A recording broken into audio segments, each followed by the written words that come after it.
Bonjour tout le monde, dans cette vidéo je vais vous parler du nouveau film de Steven Soderbergh qui sort aujourd'hui en salle, Paranoia.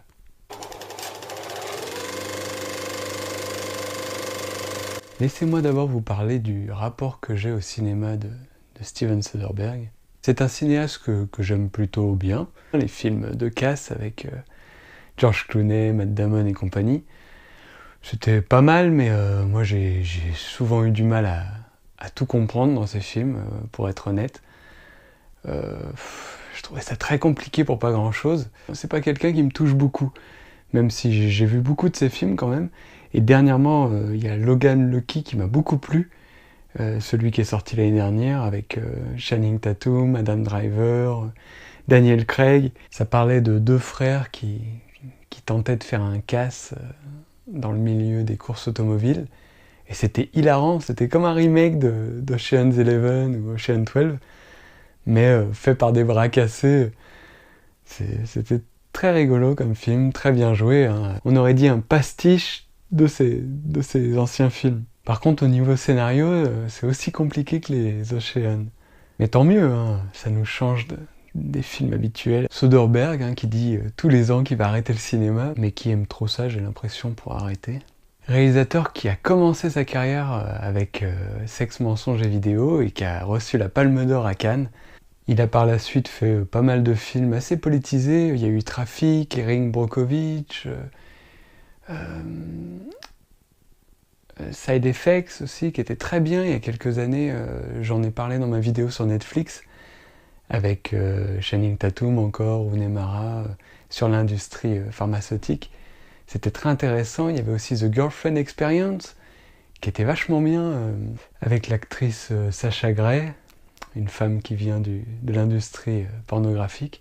Bien que je ne sois pas vraiment fan de ce réalisateur, que ses problématiques ne me parlent pas toujours, je trouve qu'il est souvent très intelligent dans ce qu'il raconte. Il fait ses films en indépendant, il les produit tout seul. Logan Lucky, par exemple, qui a été financé totalement de manière indépendante, sans l'aide des grands studios, et qui a ensuite été distribué par une société que Soderbergh a créée. Il est capable de faire de gros blockbusters comme les films Ocean, des gros films de casse avec un casting 5 étoiles, mais il fait aussi des tout petits films que personne n'a regardé.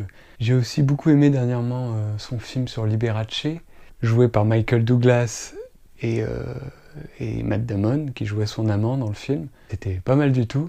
C'est un réalisateur que je suis quand même, et pour qui j'ai pas mal d'estime. Aujourd'hui sort donc un film qui s'appelle Paranoia, titre américain Unsane. Ce film a la particularité d'avoir été filmé entièrement à l'iPhone 7. Ils ont utilisé 3 iPhone 7 pour les prises de vue du film. Le film a coûté $1 million, pas cher du tout en tout cas pour une production américaine. Et ça prouve bien qu'on peut faire un film avec pas grand chose. Alors Unsane, c'est l'histoire d'une femme qui va se retrouver en hôpital psychiatrique à la suite d'un rendez-vous avec un psy. Et quelques minutes après, elle est internée en hôpital psychiatrique. Elle pense reconnaître parmi les aides-soignants un homme qui la harcèle depuis des mois. Alors ça rajoute à l'angoisse du scénario, déjà qu'elle est enfermée contre son gré.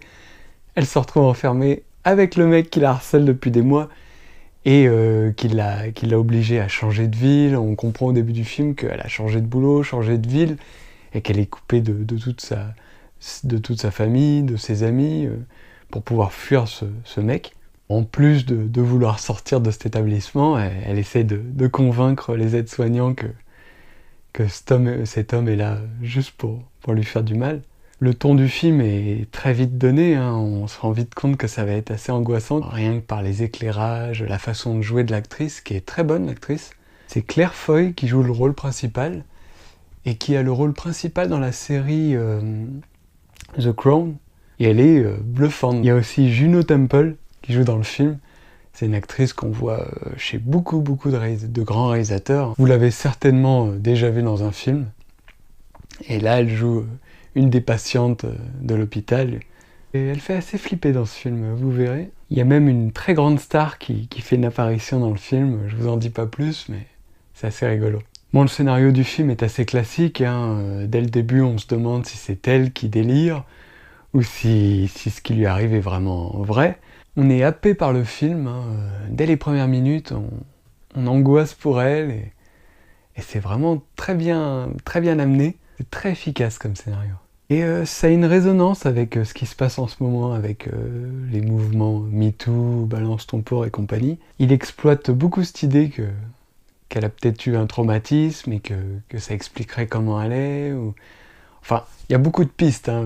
Je suis pas en train de vous gâcher le film, hein. Je vais rien vous dire sur ce qui se passe dans le film. Mais il y a pas mal de pistes vis-à-vis de ce que peuvent vivre les femmes à notre époque. Et c'est assez bien trouvé, hein. Ça a été écrit par 2 personnes, Jonathan Bernstein et James Greer. L'utilisation de l'iPhone renforce cette impression d'enfermement, et puisque le réalisateur peut poser son iPhone partout, il n'hésite pas à le poser sur une table, sur un bureau, il fait des prises de vue que personne fait d'habitude, puisque c'est un tout petit objet, un iPhone. Il multiplie les points de vue, il peut mettre son iPhone où il veut. La mise en scène est très fluide, il y a des mouvements de caméra, le film est tourné en 4 tiers, hein, c'est un carré, et c'est légèrement flou sur les côtés, mais sinon c'est impeccable, hein, c'est de la HD, je crois que c'est de la 4K même sur le iPhone 7. Ouais, et avec un bon logiciel, voilà, on a un super résultat à l'image. Il ne faut pas oublier qu'il y a l'éclairage, il y a tout ce qui fait un film autour, hein. Il n'y a que les prises de vue qui ont été faites avec un iPhone. Avec un bon scénario, des très bons acteurs, on fait un film. C'est comme les films du dogme de Lars von Trier ou de ses amis qui ont fait Festen. Tiens, si vous voulez voir un très bon film fait avec très peu de moyens, il y a Festen de Thomas Vinterberg, il faut le voir, hein. C'est un très très bon film, tourné avec très peu de moyens. Il y a juste des caméras, une prise de son, et pas de musique additionnelle, tout à l'épaule, filmé à l'épaule. Et oui, c'est un classique, hein. Festen, faut le voir. Il suffit juste d'avoir de très bons acteurs, une bonne prise de son, ça c'est important. Mais sinon, les prises de vue, elles n'ont pas besoin d'être parfaites, hein. Il y a aussi le mec qui a fait The Florida Project, qui a fait un film entièrement à l'iPhone. C'est possible, hein, maintenant, on peut vraiment faire des films avec pas grand-chose. Enfin voilà, c'est tout ce que j'avais à dire sur ce film. Si vous aimez les films d'angoisse, les films à suspense, allez le voir, ça vaut le coup d'œil. J'ai pas parlé de la musique, qui est minimaliste, mais assez efficace. On sent qu'il aime bien ce qu'a fait Trent Reznor et Atticus Ross pour David Fincher, parce que ça ressemble un petit peu.